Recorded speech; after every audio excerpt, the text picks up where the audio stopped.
Welcome to MarTech Heads, the radio show that helps tech marketers stay ahead of the game. Hosted by Jeff Sheehan and Sarah Torville. Okay, this is Jeff Sheehan along with Sarah Torville of Media Frenzy, and we're here at the MarTech's podcast at Flip My Funnel. And we have a very interesting guest that's on our show today. He is actually the CMO of a company called Urjanet, Gary Brooks. And Gary, what a pleasure meeting you and having you on the show today. And welcome to Flip My Funnel. And it's just fantastic having you take time out of your busy schedule to join us. I'd like to tell us a bit about yourself and also what you're talking about here today at Flip My Funnel. What are some of the observations and that you'll be sharing with others? Sure. Thank you both for having me here today. It's been a great conference so far. I guess I would refer to myself as a serial early stage marketer. I'm currently at Urjanet, which is my 7th early stage company. And the Flip My Funnel topic is one that's very interesting to me because it's something that we've deployed at a number of the companies that I've been at. We're no longer looking at the top of the funnel and counting leads. We're really focused on delivering BANT qualified pipeline, or pipeline that the sales representatives can really take action on. When you look at the definition of sales, it's about the exchange of currency for a commodity. Sales folks like to focus on closing, and the marketing team needs to fill the void by providing that pipeline that they need and that they live on. Yeah, that's so you have centered and focused on building Urjanet. When I was reading some of your articles yesterday, Gary, in terms of some of the success you've been having at Urjanet with your whole content marketing strategy and the alignment to the sales team. I mean, it's quite remarkable what I read in terms of how tightly you incentivize your team to really be focused on the end goal. Yeah, we definitely have aligned the sales and marketing team where it's more of a symbiotic relationship where both parties are dependent upon each other for survival. When you think about it, sales depends on pipeline that marketing should deliver, and marketing depends on revenue to fund future investments in marketing. So it's a really tight relationship, and to bring that relationship even tighter, the marketing team is goaled on 2 things. One, bookings, and the second is pipeline. And their compensation plans are tied to that. So when the sales team wins, the marketing team wins, and they earn their quarterly bonuses. That's fantastic. So, and you're seeing growth. I mean, the setup is, it's working. It's working quite well. When we do generate leads, the foundation of our demand generation program is accelerating buying cycles by answering the buyer's questions at specific phases of their cycle.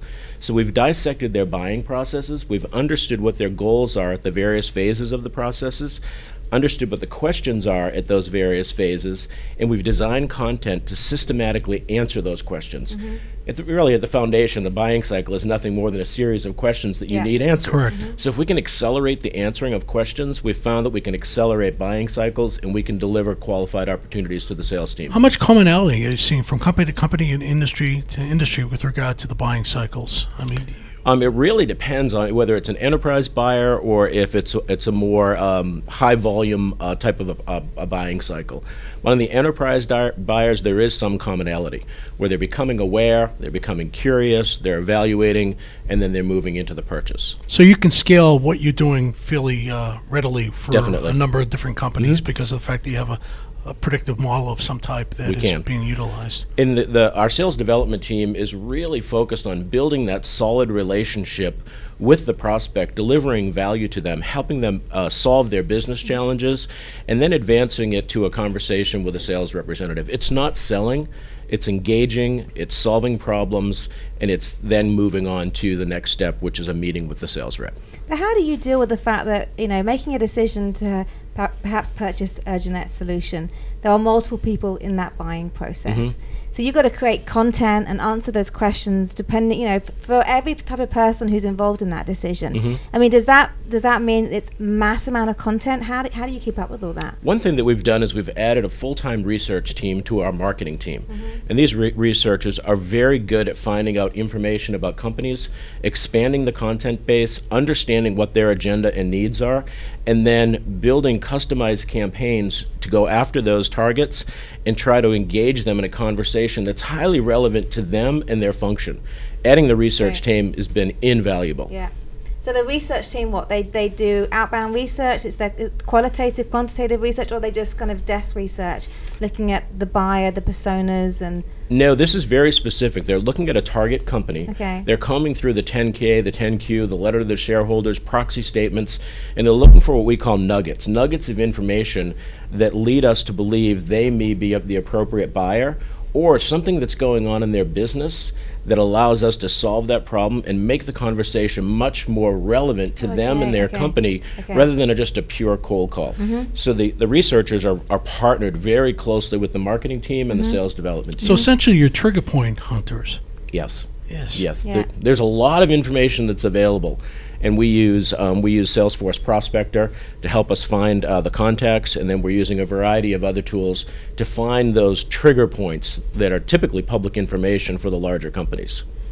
So what did Urjanet do before you came along, Gary? I mean, you must be like shaking things up. I mean, it's like, the alignment. I mean, I think that is a CEO's dream, to find a marketer who can truly demonstrate the ROI of what they're doing day to day is having an impact on the business. And what's great in marketing right now is we can measure everything. We couldn't measure before.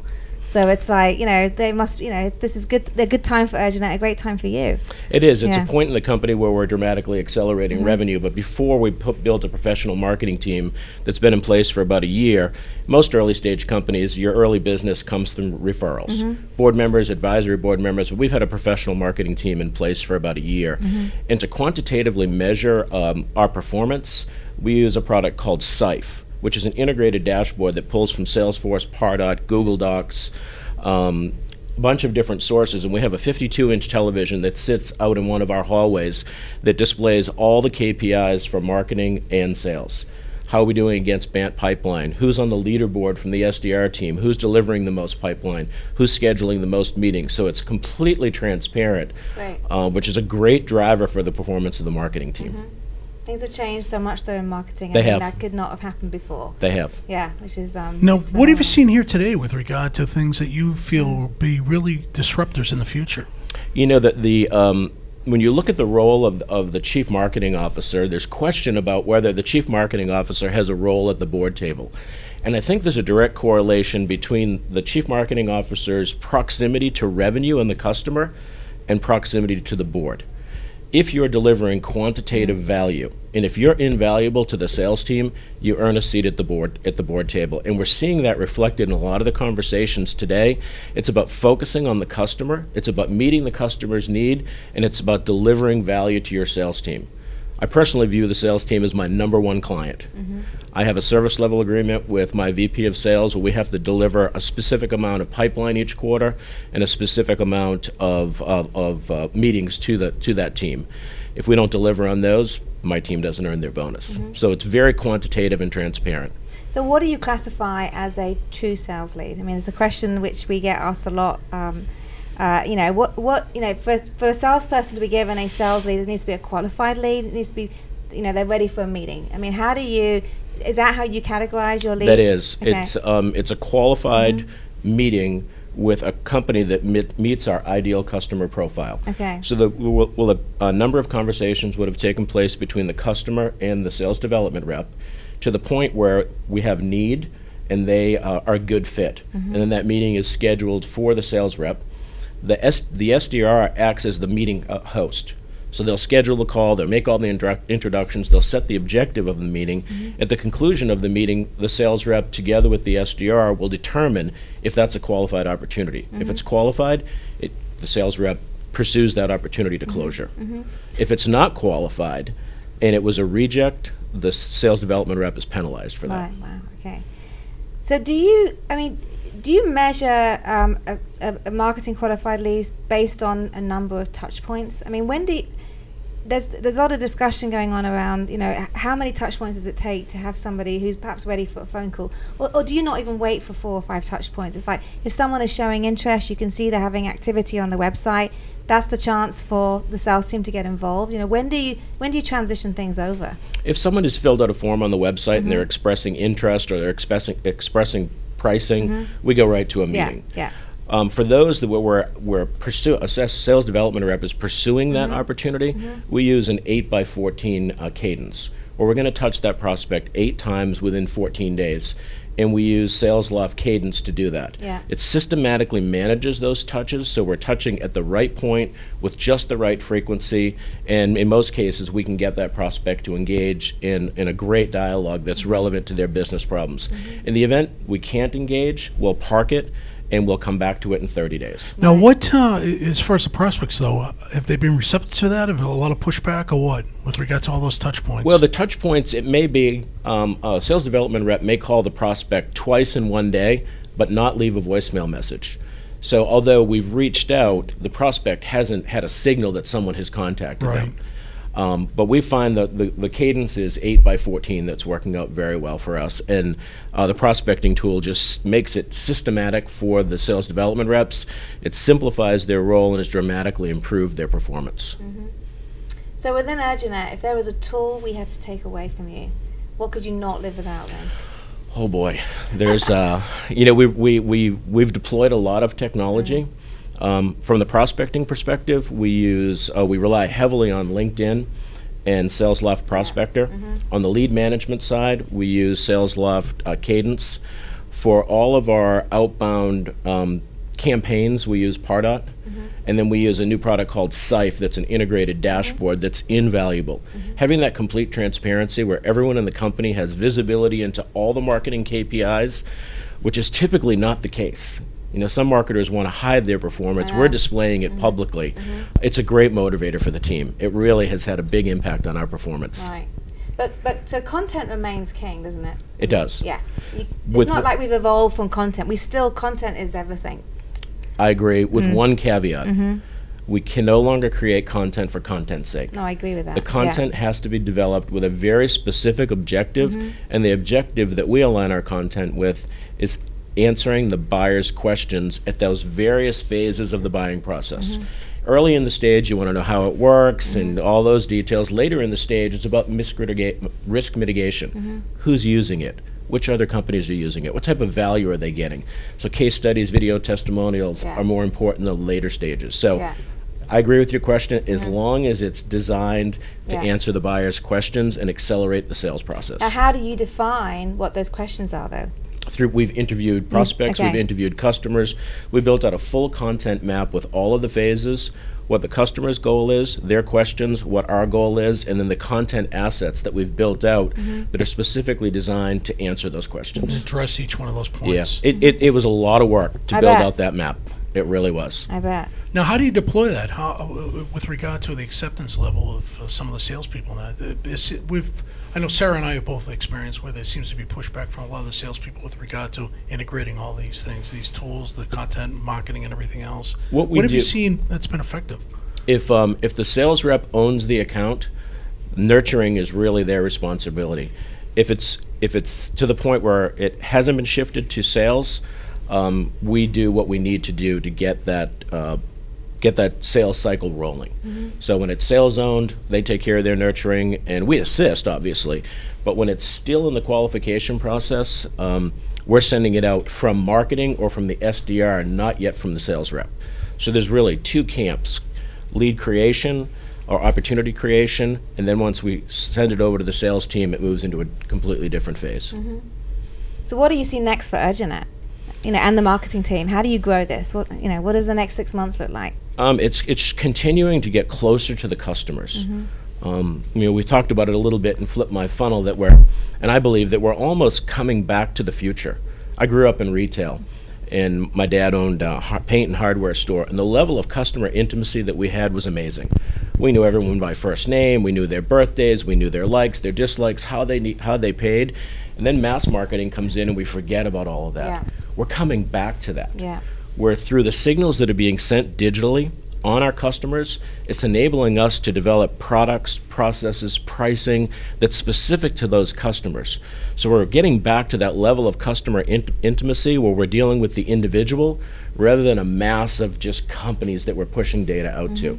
So I think the future is all about that level of customer intimacy, listening to the customers, and giving them products, services, and pricing on their terms. The future is really about the past and marketing in a lot of respects. It really is. It's interesting. interesting. Human-to-human connection. It is. Growing up in my dad's store, he made sure that we knew the customers' names, their likes, their dislikes, and now we're almost coming full circle again. Yeah. It's great to see that. It is. It really is. Because I think so much over the last 30 years with all the big box, we've seen so much of that disappear, but now we're seeing that is one of the most effective ways of marketing products and services. That's true. But we have the big advantage now of marketing technology.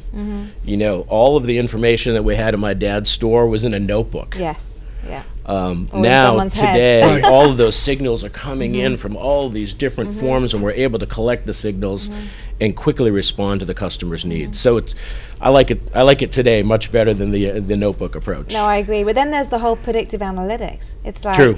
You know, then determining who do we think, you know, how's your prospect going to act and what are they going to be, you know, it's taking the data that you're capturing but making you, you know, be able to be like a fortune teller. What do you think is going to be happening next? And I mean, what does Urjanet do around predictive analytics? Do you we have aggregate? not yet touched predictive analytics. Okay. One of our future goals is using technology is to model the buying behavior of our customers. We have about 80 customers now. If we can model their buying behavior and determine what they buy, if they buy these 10 products, we now have their DNA, and if we can then go out and search a database and bring back other companies that have that same purchase behavior or DNA, we can then market to the ones that would have a very high propensity to buy what we sell. Yeah. So it's about understanding that buyer DNA and matching that behavior with other prospects. Yeah, that sounds great. So a lot of exciting things going on. Yeah, we could actually talk to you for hours on end about this and what you're actually doing, but thank unfortunately we're running out of time here. I know, it's a shame. And it is, but it's nice to meet another fellow Bostonian. Yeah, it is. It is today. Yeah, it's great to have you on the show, Gary. Well, thank you. You'd be a perfect fit. Oh, thank you. So, it's been a pleasure. Yeah, it's been really, really good. Well, enjoy the rest of Flip My Funnel. I will. There's a lot of learning to be done, and I think the atmosphere out there is fantastic. It I is. love an The event energy with this level. energy. Yeah. Yeah. So we appreciate it. So thank you so much. Thank you both. Okay.